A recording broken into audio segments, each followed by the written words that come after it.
বন্ধুরা, লাল মরিচ এমন একটি জিনিস। বন্ধুরা, প্রাচীন কাল থেকেই এই লাল মরিচকে ব্যবহার করে আসা হচ্ছে।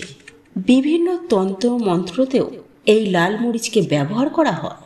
লাল মরিচ শুধুমাত্র খাবারের জন্য নয়, বিভিন্ন টোটকা, বিভিন্ন প্রতিকারের সাহায্যে লাল মরিচ দিয়ে আপনি আপনার জীবনে অনেক উন্নতি করতে পারবেন। আপনার জীবনে অনেক দুঃখকে শেষ করতে পারবেন। লাল মরিচ এমন একটি জিনিস যে লাল মরিচ দ্বারা শত্রু নাশ করা যায়। এমনকি লাল মরিচ দ্বারা আপনার যদি ঋণ থেকে থাকে, তাহলে সেই ক্ষেত্রে আপনি ঋণ থেকে মুক্তি হতে পারেন। লাল মরিচের টোটকা, লাল মরিচের বিভিন্ন প্রতিকার প্রাচীন কাল থেকেই করে আসা হচ্ছে। আজকে আমি আপনাদেরকে 3-4টে প্রতিকারের কথা জানিয়ে দেব, যে প্রতিকারগুলি আপনার হয়তো কাজে দেবে এবং এই প্রতিকারগুলি করলে আপনার খারাপ সময়টি ভালো হবে। যদি জীবনে অর্থাৎ বর্তমান সময়ে আপনি অধিক পরিমাণে কষ্টে ভুগছেন বা বিভিন্ন সমস্যায় জর্জরিত হয়ে আছেন, তাহলে সেই ক্ষেত্রে আজকের বলা এই প্রতিকারটি আপনার জীবন থেকে দুঃখ, কষ্ট, দারিদ্রতা, ঋণ থেকে মুক্তিও পেতে পারেন। এমনকি জীবনে আসবে পরম সুখ, শান্তি। তো নমস্কার বন্ধুরা, যারা আজকে এই চ্যানেলে নতুন রয়েছেন, চ্যানেলটিকে সাবস্ক্রাইব করুন এবং পাশে দেওয়া বেল বটনটি অবশ্যই ক্লিক করে রাখুন এবং এই ভিডিওটিতে একটি লাইক করে এবং শেয়ার অবশ্যই করুন। বন্ধুরা, লাল মরিচের বিভিন্ন প্রতিকার রয়েছে এবং এই লাল মরিচ এমন একটি জিনিস যা এর মধ্যে এতটাই শক্তিশালী আছে, হয়তো আমাদের না জানার দরুন আমরা বাড়িতে থাকা সেই লাল মরিচকে আমরা ব্যবহার করতে পারি না। সর্বপ্রথম হচ্ছে, যে বাড়িতে গৃহক্লেশ থাকে, অর্থাৎ যে বাড়িতে গৃহদ্বন্দ্ব থাকে, হয়তো আপনার বাড়িতে গৃহের ক্লেশ আছে, অর্থাৎ আপনার বাড়িতে গৃহদ্বন্দ্ব আছে, অর্থাৎ ঝগড়া, ঝামেলা, অশান্তি লেগেই রয়েছে, তাহলে আপনার বাড়ির উন্নতি এক প্রকারে থেমে যাবে। যেখানে গৃহ ক্লেশ থাকে, অর্থাৎ যেখানে গৃহদ্বন্দ্ব থাকে, সেখানে মা লক্ষ্মী কখনোই আসে না। মা লক্ষ্মী সেই বাড়ির ওপর কোনো দৃষ্টি দেয় না এবং গৃহ ক্লেশ বা গৃহদ্বন্দ্বকে সর্বদা শেষ করতে হয়। যদি একটি বাড়িতে ঝগড়া, ঝামেলা, অশান্তি লেগেই থাকে, তাহলে সেই বাড়িতে অবনতি খুব শীঘ্রই চলে আসে এবং দিন প্রতিদিন সেই বাড়িতে অবনতি হতেই থাকে। যদি আপনার বাড়িতেও কোনো ধরনের গৃহ ক্লেশ আছে বা কোনো ধরনের দ্বন্দ্ব হচ্ছে, বা আপনার বাড়িতে থাকা প্রতিটা সদস্যের মধ্যে ভালো ভাব নেই, সেই ক্ষেত্রে লাল মরিচ দ্বারা আপনি এই প্রতিকারটি অবশ্যই করুন। একটি বাড়িতে যদি নেগেটিভ শক্তি বা অশুভ শক্তির প্রভাব যদি বেশি থাকে, তাহলে সেই বাড়িতে গৃহ ক্লেশ হওয়া আরম্ভ। তারও একটি কারণ, যদি আপনার বাড়িতে এমনটি হয়ে থাকে, তাহলে সেই ক্ষেত্রে আপনি 7টি লাল মরিচ নেবেন, অর্থাৎ শুকনো লঙ্কা নেবেন। 7টি শুকনো লঙ্কা নিয়ে আপনার বাড়িতে, যেখানে সকলে একত্রিত হয়, আপনার বাড়িতে থাকা সেই ড্রয়িং রুমে, সেই বৈঠকখানায়, সেখানে আপনি হাওয়াতে সেই 7টি লাল মরিচ আপনি ডান হাত দিয়ে ধরে সেই হাওয়াতে আপনি সেটিকে 7 বার ঘোরাবেন।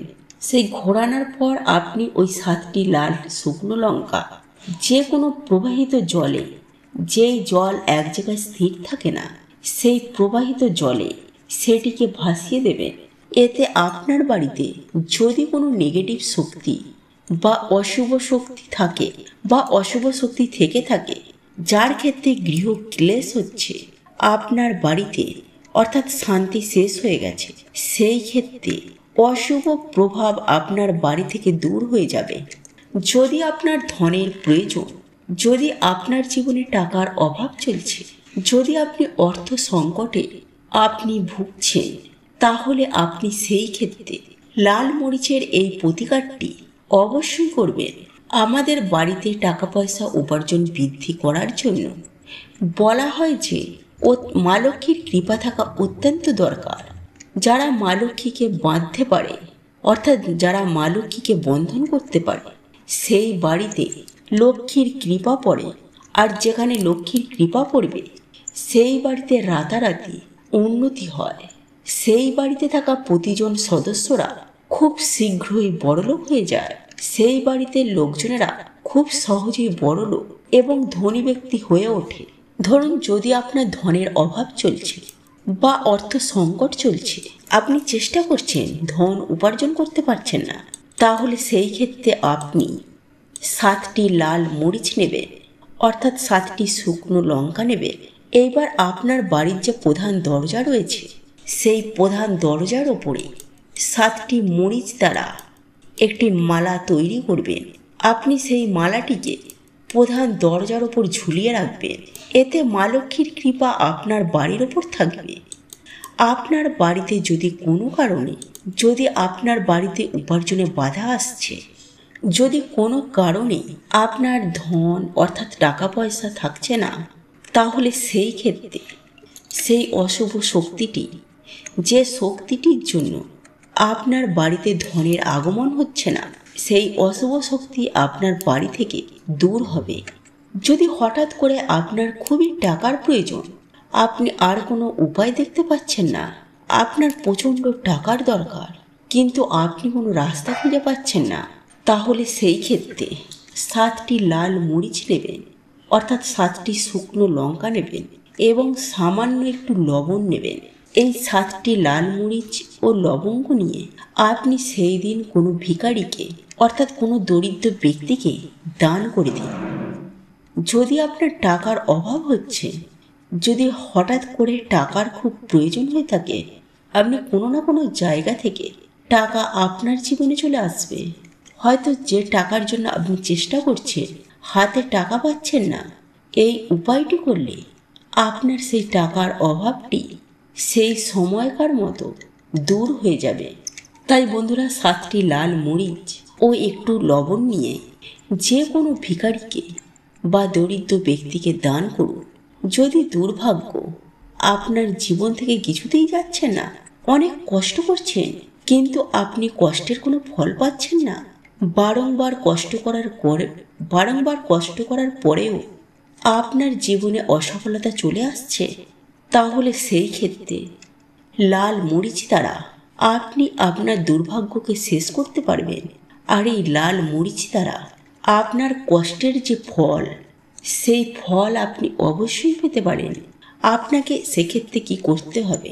আপনি সেক্ষেত্রে 4টি লাল মরিচ নেবেন এবং একটি লেবু নেবেন, এবং 4টি লাল মরিচ ও একটি লেবু নিয়ে আপনি যে কোনো শনিবারে বা যে কোনো সোমবারে, এই 2টি দিনের মধ্যে আপনার যে কোনো দিন সন্ধ্যার পর আপনি রাস্তার চৌমাথায় যাবেন, যেখানে চৌরাস্তা রয়েছে, সেই চৌরাস্তায় গিয়ে সেই রাস্তার মাঝখানে সেই 4টি লাল মরিচ এবং একটি লেবু, অর্থাৎ পাতি লেবু, সেই চৌরাস্তার মাঝখানে সেটিকে আপনি রেখে আসবেন। এটি করার সময় একটু লক্ষ্য রাখবেন যেন কেউ আপনাকে দেখে না ফেলে। এটি করবেন সম্পূর্ণ গোপন অবস্থায়, এটিকে করবেন। এই উপায়টি আপনার দুর্ভাগ্যকে শেষ করবে এবং আপনার জীবনে ধনের আগমন ঘটছে না, তাহলে আপনার জীবনে বারংবার চেষ্টা করার পরেও আপনার জীবনে টাকা পয়সা আসছে না, অর্থ সংকট অর্থাৎ এক প্রকার লেগেই রয়েছে, তাহলে সেই ক্ষেত্রে এই উপায়টি আপনাকে ভালো ফল দেবে। যে কোনো প্রতিকার, যে কোনো উপায়ের পূর্বেই সেই উপায়টির প্রতি আপনার বিশ্বাস থাকতে হবে, সেই উপায়টির প্রতি আপনার আস্থা ভরসা রাখতে হবে। মনে যদি আপনি সন্দেহ, সংকট, যদি কোনো উপায় বা উপাচার করেন, তাহলে সেই উপায়ের দ্বারা, সেই প্রতিকারের দ্বারা আপনি কোনো ভালো ফল পাবেন না। আপনি বিশ্বাসের সাথে মনে ভক্তি ও শ্রদ্ধা রেখে করবেন। একটি কথা মাথায় রাখবেন বন্ধুরা, বিশ্বাসে মেলায় বস্তু, তর্কে বহুদূর। বন্ধুরা, ভিডিওটি ভালো লেগে থাকলে লাইক, কমেন্ট, শেয়ার করতে কখনোই ভুলবেন না। আর এখনো পর্যন্ত নতুন বন্ধু হয়ে থাকলে অবশ্যই চ্যানেলটি সাবস্ক্রাইব করে রাখুন এইরূপ নিত্য নতুন ভিডিও সবার আগে দেখার জন্য। আজকের মতো ভিডিওটি এখানেই শেষ করলাম। দেখা হবে পরের একটি ভিডিওতে।